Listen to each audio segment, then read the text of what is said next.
The best way to slow the growth of a YouTube channel? Tell your friends and family that you started a YouTube channel. Let me explain. I know that might sound crazy. You probably think you want to get as much traffic to your channel as soon as you possibly can. But here's the thing. What actually happens when you do that is you open Pandora's box to a whole world of judgment and awkward conversations that you never wanted to have. In this video, I'm going to give you 5 reasons why you shouldn't tell your friends and family about your YouTube channel. Reason 1, instant judgment. The second that you go, hey look, I've got a YouTube channel, everyone just assumes that you're going to try and be the next Mr. Beast. If like me, you're over 30, the chances are that your friends and family just don't get it. Why would you spend your precious time making YouTube videos? Do you seriously think you could make a living from YouTube? Most people won't take you seriously. They think YouTube's for Gen Zs who are doing vlogs and making silly cat videos. There's already so many mental hurdles that you need to overcome if you're starting a YouTube channel without the judgment of people that you know on top of that. Number 2, algorithm sabotage. When you first start, you probably think that if you just share that link to your channel with all your friends and family, maybe post it on your Facebook page, that it's going to give your channel that initial shot to the arm that it needs to get the growth going. And in that first video, maybe that will get you some growth. Maybe it will get you some subscribers. Maybe they'll watch that first video just purely out of curiosity because it's someone they know that's decided to start a YouTube channel. However, seeing you on YouTube is going to wear off pretty quickly. You see, YouTube tests your early videos on your current subscribers before it pushes it out to a wider audience. So if your only subscribers are people that you know but aren't genuinely interested in what you make videos about, and by that it means they're not clicking on the video, or if they do, they don't watch it for very long because they're really not interested in the topic, then that is sending all the kind of bad signals to YouTube that you want to be avoiding. It's telling YouTube that your subscribers are not interested in this video, or if they have clicked on it, that they clicked away really quickly. All that's doing is telling YouTube is that this video is only fit for the trash can, and it's going to put the brakes on when it comes to putting out more impressions to other people who may actually genuinely want to watch that video and may even be a future subscriber to your channel. So in the early days, it's better to not tell your family and friends about your channel. Let people find you organically because they're the people that are genuinely looking for the videos that you're making. And as they slowly start to subscribe to the channel, hopefully they're going to want to watch your next videos as well.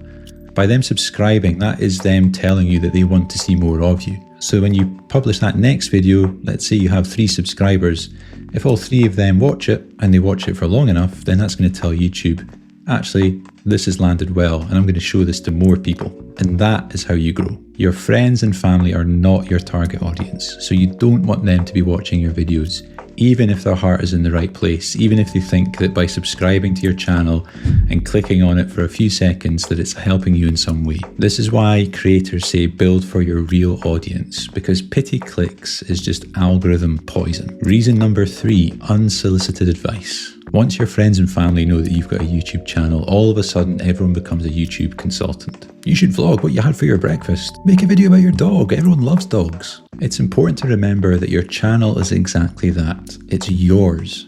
Everybody has their opinions, and there'll be plenty of people that are quite willing to put their 2 cents in. But this is your vision. You know who your ideal viewer is, and you should be making videos for them, not appeasing your Uncle Ian's request for a video about his favourite wallpaper samples. Reason number 4, performance pressures. I don't know about you, but I prefer to keep my YouTube life separate from my personal life. But if every man, woman and their dog knows about your channel, curiosity is going to get the better of them, and you're going to have to start fielding questions such as, how's the channel going? How many subscribers have you got now? I see your last video only got 3 views, why even bother? Remember, some of your family and friends may be genuinely curious, but a lot of the time there could be that kind of judgmental undertone to what they're saying. And you don't need that. Keep your YouTube channel for you and your audience that you build over time, and who are genuinely interested and supportive of your channel. Reason 5, embarrassment fuel. This is a big one because your first videos are going to be a little bit rough. They're going to be unpolished, you're going to be nervous in front of camera, you're going to fluff your lines, and that's okay because that's how it's supposed to be. But when people you know are watching, it feels like every mistake is on trial. It's daunting enough putting yourself out on the internet for a bunch of strangers.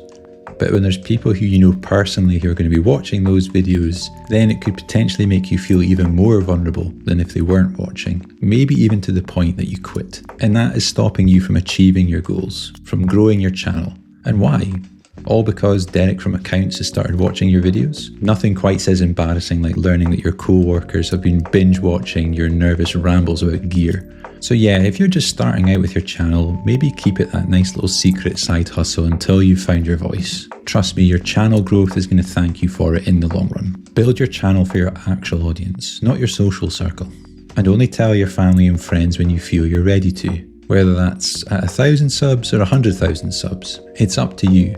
But then they'll see how far you've come and that your channel isn't just some fad that you're going to get bored with, which is probably what they're going to think if you tell them from day one. Let me know what you think. Have you told anyone about your channel yet? Or has anyone you know found you? And if so, how big was the channel when they did? I would genuinely love to hear everyone's experiences with this, so drop it in the comments. Until next time, take care and I'll see you in the next one. Bye for now.